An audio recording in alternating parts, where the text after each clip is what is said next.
Hello friends, exam today with Ram sir YouTube channel में आपका बहुत बहुत स्वागत है। आज हम बात करने वाले हैं स्थिर विद्युत के बारे में। यह इस सीरीज का 27वां वीडियो है। इससे पहले के वीडियो जिन दोस्तों ने नहीं देखे हैं वो वीडियो के ऊपर आई बटन पर क्लिक करके देख सकते हैं। अगर आपको हमारा यह वीडियो यूजफुल लगता है तो इसे लाइक और शेयर जरूर करें, और जिन दोस्तों ने अभी तक हमारे चैनल को सब्सक्राइब नहीं किया वो प्लीज़ सब्सक्राइब जरूर करें और साथ में बेल आइकन जरूर प्रेस कर दें। तो चलिए फ्रेंड्स, स्टार्ट करते हैं। सबसे पहला क्वेश्चन है, प्रेरण में आवेशों का स्थानांतरण कैसे होता है? स्पर्श करने पर, रगड़ने पर, दूरी से, या तो रगड़ने या स्पर्श करने पर। तो प्रेरणों में आवेश का स्थानांतरण दूरी से होता है, यानी सी इस क्वेश्चन का बिल्कुल सही आंसर है। चलिए नेक्स्ट क्वेश्चन है, यदि एक आवेशित पिंड दूसरे को आकर्षित करता है तो दूसरे पिंड पर आवेश क्या हो सकता है? ऋणात्मक, धनात्मक, शून्य, ऋणात्मक, धनात्मक या शून्य। तो एक धनावेशित पिंड इलेक्ट्रॉन का क्षय करता है और एक ऋण आवेशित पिंड इलेक्ट्रॉन अर्जित करता है। समान आवेश वाले पिंड एक दूसरे को प्रतिकर्षित करते हैं और दूसरी ओर समान आवेश वाले पिंड एक दूसरे को आकर्षित करते हैं। जब तक आवेशित पिंड दूसरे पिंड को आकर्षित करता है तो दूसरे पिंड पर आवेश ऋणात्मक या धनात्मक या शून्य हो सकता है। तो इस क्वेश्चन का राइट आंसर हो जाएगा ऋणात्मक, धनात्मक या शून्य, यानी डी इस क्वेश्चन का बिल्कुल सही आंसर हो जाएगा। ओके, चलिए नेक्स्ट क्वेश्चन है, किया गया कार्य हमेशा धनात्मक होता है, हमेशा ऋणात्मक होता है, धनात्मक या ऋणात्मक या शून्य हो सकता है, या इनमें से कोई नहीं। तो किया गया कार्य हमेशा धनात्मक या ऋणात्मक या शून्य हो सकता है, यानी सी इस क्वेश्चन का बिल्कुल सही आंसर है। चलिए नेक्स्ट क्वेश्चन है, एक कूलाम बराबर है 1 एम्पियर इंटू 1 सेकेंड, एम्पियर प्रति 1 सेकेंड, 1 जूल प्रति 1 सेकेंड या 1 जूल इंटू 1 सेकेंड। तो एक कूलाम बराबर होता है 1 एम्पियर इंटू 1 सेकेंड। कूलाम आवेश मापने का एसआई मात्रक है, इसे सी से दर्शाते हैं। एक कूलाम आवेश की वह मात्रा है जो 1 एम्पियर धारा 1 सेकेंड तक प्रवाहित करने पर प्राप्त होती है। ओके, चलिए नेक्स्ट क्वेश्चन है, तार जो काले प्लास्टिक के कवर से ढका होता है वह धारावाही तार होता है, उदासीन तार होता है, भूसंपर्क तार होता है, या इनमें से कोई नहीं। तो तार जो काले प्लास्टिक के कवर से ढका रहता है वह तार उदासीन होता है, यानी बी इस क्वेश्चन का बिल्कुल सही आंसर है। चलिए नेक्स्ट क्वेश्चन है, जब कांच की छड़ को रेशम के कपड़े से रगड़ते हैं तो छड़ तथा कपड़ा दोनों धनावेश अर्जित करते हैं, धनावेशित हो जाती है, तथा कपड़ा ऋणावेशित हो जाता है, तथा कपड़ा दोनों ऋणावेशित अर्जित कर लेते हैं, या इनमें से कोई नहीं। तो जब कांच की छड़ को रेशम के कपड़े से रगड़ते हैं तो छड़ धनावेशित हो जाती है तथा कपड़ा ऋणावेशित हो जाता है, तो यानी बी इस क्वेश्चन का बिल्कुल सही आंसर है। चलिए नेक्स्ट क्वेश्चन है, लेंज का नियम निम्न का परिणाम है। ऊर्जा संरक्षण नियम, संवेग संरक्षण नियम, कोणीय संवेग संरक्षण नियम या आवेश व द्रव्यमान संरक्षण नियम। लेंज का नियम ऊर्जा संरक्षण के नियम के अनुसार कार्य करता है। चलिए नेक्स्ट क्वेश्चन है, सामान्यतः बादलों के निचले भाग रखते हैं धनात्मक आवेश, ऋणात्मक आवेश, शून्य आवेश या किसी भी प्रकार का आवेश। तो सामान्यतः बादलों के जो निचले भाग होते हैं वह रखते हैं हमेशा ऋणात्मक आवेश, यानी बी इस क्वेश्चन का बिल्कुल सही आंसर है। जब ठंडी हवा संघनित होकर बादल बनती है तब इन बादलों के अंदर गर्म हवा की गति और नीचे ठंडी हवा के होने से बादलों में धनावेश और ऊपर की ओर और एवं ऋणावेश नीचे की ओर होता है। बादलों में इन विपरीत आवेशों की आपसी क्रिया से विद्युत आवेश उत्पन्न होता है। ओके, चलिए नेक्स्ट क्वेश्चन है, विद्युत आवेश होते हैं केवल धनात्मक, केवल ऋणात्मक, धनात्मक या ऋणात्मक या कुचालक। तो विद्युत आवेश हमेशा होते हैं धनात्मक या ऋणात्मक, तो यानी धनात्मक या ऋणात्मक दोनों में से हो सकते हैं। चलिए नेक्स्ट क्वेश्चन है, निम्नलिखित में से किस कारण से दो अनावेशित वस्तुएं आपस में रगड़ने पर आवेशित हो जाती हैं? चालन के कारण, घर्षण के कारण, प्रेरण के कारण या उपरोक्त में से कोई नहीं। दो अनावेशित वस्तुओं को जब आपस में रगड़ा जाता है तो वह आवेशित हो जाती हैं प्रेरण के कारण, यानी सी इस क्वेश्चन का बिल्कुल सही आंसर है। जब किन्हीं दो अनावेशित वस्तुओं को आपस में रगड़ा जाता है तो ऊष्मा उत्पन्न होती है, साथ ही प्रेरण द्वारा अणु आवेशित हो जाते हैं। ओके, चलिए नेक्स्ट क्वेश्चन है, एक सोने की पत्ती का विद्युतदर्शी कर सकता है आवेश की उपस्थिति का पता लगाना व आवेश के प्रकार का परीक्षण करना। केवल आवेश का माप, केवल आवेश के प्रकार का परीक्षण या केवल आवेश की उपस्थिति का पता लगाने में। तो इस क्वेश्चन का राइट आंसर हो जाएगा आवेश की उपस्थिति का पता लगाना व आवेश के प्रकार का परीक्षण करना।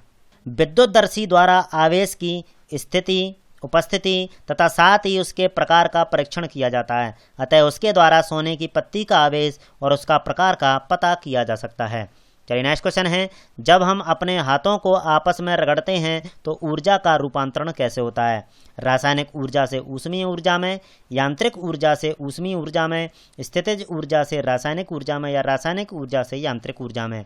तो जब हम अपने दोनों हाथों को आपस में रगड़ते हैं तो ऊर्जा का स्थानांतरण होता है यांत्रिक ऊर्जा से ऊष्मीय ऊर्जा में। चलिए नेक्स्ट क्वेश्चन है, कौन सा द्वितीयक सेल है? डैनियल सेल, लैक्लांसे सेल, शुष्क सेल या सीसा संचायक सेल? तो द्वितीयक सेल है सीसा संचायक सेल, यानी डी इस क्वेश्चन का बिल्कुल सही आंसर है। ऐसे सेल जिन्हें निरावेशित एवं आवेशित दोनों किया जाता है वह द्वितीयक सेल कहलाते हैं। सीसा संचायक सेल द्वितीयक सेल है। इस सेल का निर्माण सन 1860 में सर्वप्रथम वैज्ञानिक प्लांटे ने किया था। इस सेल का मुख्य उपयोग कार में करते हैं, अतः इसे कार की बैटरी भी कहते हैं। ओके, चलिए नेक्स्ट क्वेश्चन है, यदि हम किसी धनात्मक आवेश के इलेक्ट्रोस्कोप की पीतल डिस्क को धनात्मक आवेश वाली वस्तु से छुपाते हैं तो सोने की पत्ती का अपसरण होगा, बढ़ जाएगा, घट जाएगा, वही रहेगा या प्रभावित नहीं होगा? तो यदि हम किसी धनात्मक आवेश के इलेक्ट्रोस्कोप की पतली डिस्क को धनात्मक आवेश वाली वस्तु से छुपाते हैं तो सोने की पत्ती का अपसरण बढ़ जाता है, क्योंकि धनावेश और ऋणावेश परस्पर प्रतिकर्षण करते हैं। ओके, तो इस क्वेश्चन का राइट आंसर हो जाएगा बढ़ जाएगा, यानी ए इस क्वेश्चन का बिल्कुल सही आंसर हो जाएगा। चलिए नेक्स्ट क्वेश्चन है, साधारण सेल के एक छोर पर दिया गया धातु चक्र का है। ऋणात्मक छोर, बटन, धनात्मक छोर या कमानी? तो इस क्वेश्चन का राइट आंसर हो जाएगा ऋणात्मक छोर, यानी ए इस क्वेश्चन का बिल्कुल सही आंसर हो जाएगा। विद्युत सेल एक ऐसी युक्ति है जो रासायनिक क्रिया के द्वारा किसी परिपथ में आवेश प्रवाह अर्थात विद्युत धारा को हमेशा बनाए रखती है। सेल के अंदर विद्युत अपघट्ट के द्वारा धारा के प्रवाह में जो रुकावट डाली जाती है उसे सेल का आंतरिक प्रतिरोध कहते हैं। साधारण सेल के एक छोर पर दिया गया धातु चक्र का ऋणात्मक छोर होता है। ओके, चलिए नेक्स्ट क्वेश्चन है, किसी वस्तु पर विकसित आवेश जब उसे किसी उपयुक्त पदार्थ के साथ रगड़ा जाए तो कहलाएगा? धनावेश, ऋणावेश, गतिशील आवेश या स्थिर आवेश? तो इस क्वेश्चन का राइट आंसर हो जाएगा स्थिर आवेश, यानी डी इस क्वेश्चन का बिल्कुल सही आंसर हो जाएगा। स्थिर विद्युत के अंतर्गत आवेश की स्थिर अवस्था में होने वाले प्रभावों एवं घटनाओं का अध्ययन किया जाता है। किसी वस्तु पर विकसित आवेश जब उसे किसी उपयुक्त पदार्थ के साथ रगड़ा जाए तो वह स्थिर आवेश कहलाता है। ओके, चलिए नेक्स्ट क्वेश्चन है, वह इलेक्ट्रोड जिसके द्वारा विद्युत अपघट्ट में प्रवेश करती है कहा जाता है? एनोड, कैथोड, डायोड या अमीटर? तो इस क्वेश्चन का राइट आंसर हो जाएगा एनोड। चलिए नेक्स्ट क्वेश्चन है, एक विद्युत सेल विद्युत का उत्पादन किसके द्वारा करता है? धारा के स्रोत से, परिपथ से, इसमें संचित रसायन से या स्विच से? तो एक विद्युत सेल विद्युत का उत्पादन करता है इसमें संचित रसायनों से, यानी सी इस क्वेश्चन का बिल्कुल सही आंसर हो जाएगा। उन सभी युक्तियों को विद्युत रासायनिक सेल कहते हैं जो रासायनिक अभिक्रिया के माध्यम से विद्युत ऊर्जा उत्पन्न करते हैं। चलिए नेक्स्ट क्वेश्चन है, बैटरी का धनात्मक सिरा सदैव किस से संयोजित रहता है? एलईडी के लघु सिरे से, एलईडी के दीर्घ सिरे से, एलईडी के उदासीन सिरे से या एलईडी के ऋणात्मक सिरे से? तो बैटरी का धनात्मक जो सिरा है वो हमेशा जुड़ा रहता है एलईडी के दीर्घ सिरे से, यानी बी इस क्वेश्चन का बिल्कुल सही आंसर हो जाएगा। चलिए नेक्स्ट क्वेश्चन है, एक फूला हुआ गुब्बारा एक कृत्रिम कपड़े के साथ रगड़ने पर दीवार में धंस जाता है, उस पर क्रियाशील शक्ति है? गुरुत्वाकर्षण बल, स्थिर वैद्युत बल, मांसपेशीय बल या चुंबकीय बल? तो एक फूला हुआ गुब्बारा एक कृत्रिम कपड़े के साथ रगड़ने पर वह दीवार से चिपक जाता है, तो यह है स्थिर वैद्युत बल के कारण, यानी बी इस क्वेश्चन का बिल्कुल सही आंसर हो जाएगा। जब फूले हुए गुब्बारे को कृत्रिम कपड़े के साथ रगड़ा जाता है तो इसमें स्थिर वैद्युत बल के कारण आवेश उत्पन्न हो जाता है, जिससे वह विपरीत आवेश वाली दीवार पर जाकर चिपक जाता है। ओके, चलिए नेक्स्ट क्वेश्चन है, एक साबुन के बुलबुले को ऋण आवेशित ऋण आवेश दिया गया है तो उसकी त्रिज्या कैसी होगी? त्रिज्या कम हो जाएगी, बढ़ जाती है, अपरिवर्तित रहती है, या जानकारी अपूर्ण होने से कुछ कह नहीं सकते हैं। तो एक साबुन के बुलबुले को जब ऋण आवेश दिया जाता है तो उसकी त्रिज्या बढ़ जाती है, यानी बी इस क्वेश्चन का बिल्कुल सही आंसर हो जाएगा। तो साबुन के बुलबुले का निर्माण बसीय अम्लों के ऋणावेशित कणों के पानी के साथ मिलने से होता है। जब इन कणों को और अधिक ऋण आवेश दिया जाएगा तो इनमें परस्पर प्रतिकर्षण के कारण आकार बढ़ जाता है। ओके, चलिए नेक्स्ट क्वेश्चन है, किसी कण पर उपस्थित न्यूनतम वास्तविक आवेश हो सकता है 1.6 इंटू 10 की पावर -19 कूलाम, या 4.8 इंटू 10 की घात -10 कूलाम, 1.6 इंटू 10 की घात -10 कूलाम, या 0। तो किसी कण पर उपस्थित न्यूनतम वास्तविक आवेश हो सकता है 1.6 इंटू 10 की घात -19 कूलाम, यानी ए इस क्वेश्चन का बिल्कुल सही आंसर हो जाएगा। तो किसी परमाणु में उपस्थित इलेक्ट्रॉन अथवा प्रोटॉन सबसे छोटा आवेशित कण होता है जिस पर आवेश का मान 1.6 इंटू 10 की घात -19 कूलाम होता है। ओके, चलिए नेक्स्ट क्वेश्चन है, न्यूनतम विद्युत प्रतिरोध वाली वस्तु कौन सी है? स्वर्ण, रजत, ताम्र या प्लेटिनम? तो न्यूनतम विद्युत प्रतिरोध वाली वस्तु है रजत, यानी बी इस क्वेश्चन का बिल्कुल सही आंसर हो जाएगा। चलिए नेक्स्ट क्वेश्चन है, किसी वस्तु का आवेशित होने का अधिक निश्चय परीक्षण है आकर्षण, प्रतिकर्षण, आकर्षण तथा प्रतिकर्षण दोनों, ना तो आकर्षण ना ही प्रतिकर्षण। तो किसी वस्तु का आवेशित होने का अधिक निश्चय परीक्षण है प्रतिकर्षण, यानी बी इस क्वेश्चन का बिल्कुल सही आंसर हो जाएगा। चलिए नेक्स्ट क्वेश्चन है, स्थिर विद्युत कभी कभी प्रवाहित होती है, प्रवाहित नहीं होती है, परिपथ में प्रवाहित होती है, या इनमें से कोई नहीं? स्थिर विद्युत प्रवाहित नहीं होती है, यानी बी इस क्वेश्चन का बिल्कुल सही आंसर हो जाएगा। ऐसी विद्युत जो प्रवाहित नहीं होती है उसे स्थिर विद्युत कहा जाता है। यह किसी तंत्र अथवा पिंड में स्थिर आवेश के रूप में संचित रहती है तथा सदैव पिंड की सतह पर बिखरी रहती है। ओके, चलिए नेक्स्ट क्वेश्चन है, इलेक्ट्रॉन वोल्ट मात्रक है संवेग का, आवेश का, विभवांतर का, या ऊर्जा का? तो इलेक्ट्रॉन वोल्ट मात्रक होता है ऊर्जा का, यानी डी इस क्वेश्चन का बिल्कुल सही आंसर हो जाएगा। इलेक्ट्रॉन वोल्ट ऊर्जा का मात्रक है। इसका मान किसी विद्युत क्षेत्र में परिपथ के दोनों सिरों पर लगाए गए विभवांतर तथा उसमें बहने वाली धारा पर निर्भर करता है।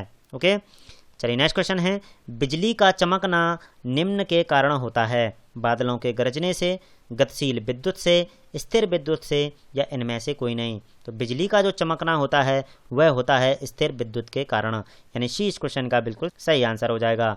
चलिए नेक्स्ट क्वेश्चन है, निम्न में से कौन स्थैतिक विद्युत धारा अवशोषित किए जा सकते हैं? कुचालक, मिश्र धातु, अर्धचालक, या धातु?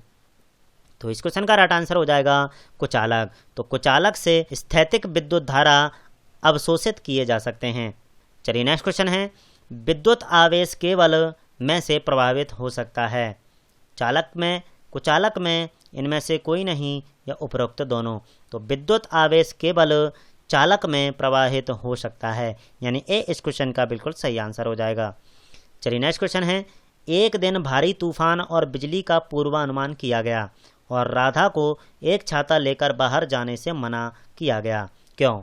बादलों से विद्युत विसर्जन छाते के धातु भाग तक जा सकता है, वह पकड़ने में फिसलन वाला हो सकता है, उस पर जंग लग सकता है, या छाता उड़कर दूर जा सकता है? तो इस क्वेश्चन का राइट आंसर हो जाएगा बादलों से विद्युत विसर्जन छाते के धातु भागों तक जा सकता है, यानी ए इस क्वेश्चन का बिल्कुल सही आंसर हो जाएगा। चूँकि आवेश सदैव नुकीले भाग में ज़्यादा होता है, अतः तूफान व बिजली के दौरान बादलों से विद्युत विसर्जन छाते के धातु भागों तक जा सकती है। ओके, चलिए नेक्स्ट क्वेश्चन है, एक चालक से होकर विद्युत आवेश के प्रवाह की दर कहलाती है? विद्युत विभव, विद्युत धारा, विद्युत ऊर्जा, या विद्युत शक्ति? तो एक चालक से होकर विद्युत आवेश के प्रवाह की दर कहलाती है विद्युत धारा, यानी बी इस क्वेश्चन का बिल्कुल सही आंसर हो जाएगा। चलिए नेक्स्ट क्वेश्चन है, एक आवेशित गुब्बारा निम्न के कारण दीवार से जुड़ जाता है यानी चिपक जाता है? पेशी बल के कारण, गुरुत्वाकर्षण बल के कारण, चुंबकीय बल के कारण, या स्थिर विद्युत बल के कारण? इस क्वेश्चन का राइट आंसर हो जाएगा स्थिर विद्युत बल के कारण। तो एक गुब्बारा दीवार से स्थिर विद्युत बल के कारण चिपक जाता है, तो यानी डी इस क्वेश्चन का बिल्कुल सही आंसर हो जाएगा। चलिए नेक्स्ट क्वेश्चन है, ट्रांसफार्मर एक यंत्र है जो एसी धारा को डीसी में परिवर्तित करता है, विद्युत उत्पन्न करता है, एसी वोल्टेज को बढ़ा या कम कर सकता है, डीसी वोल्टेज को बढ़ा या कम कर सकता है। तो एक ट्रांसफार्मर एसी वोल्टेज को बढ़ा या कम कर सकता है। तो यानी सी इस क्वेश्चन का बिल्कुल सही आंसर हो जाएगा। ट्रांसफार्मर एक ऐसा यंत्र है जो प्रत्यावर्ती वोल्टेज यानी एसी वोल्टेज को बढ़ा या कम कर सकता है। चलिए नेक्स्ट क्वेश्चन है, 2 या 2 से अधिक सेल युग्म को क्या कहा जाता है? बैटरी, टॉर्च, इन्वर्टर या परिपथ। तो 2 या 2 से अधिक सेल युग्म को कहा जाता है बैटरी, यानी ए इस क्वेश्चन का बिल्कुल सही आंसर हो जाएगा। तो दोस्तों ये थे स्थिर विद्युत से कुछ इंपॉर्टेंट क्वेश्चन। कैसे लगे हमें कमेंट्स करके जरूर बताएं। अगर आपको हमारा यह वीडियो यूज़फुल लगा हो तो इसे लाइक और शेयर जरूर करें, और जिन दोस्तों ने अभी तक हमारे चैनल को सब्सक्राइब नहीं किया है वो प्लीज़ सब्सक्राइब जरूर करें और साथ में बेल आइकन जरूर प्रेस कर दें। तो कल फिर मिलते हैं, तब तक अपना ख्याल रखिए, खुश रहिए। Thank you so much, bye bye.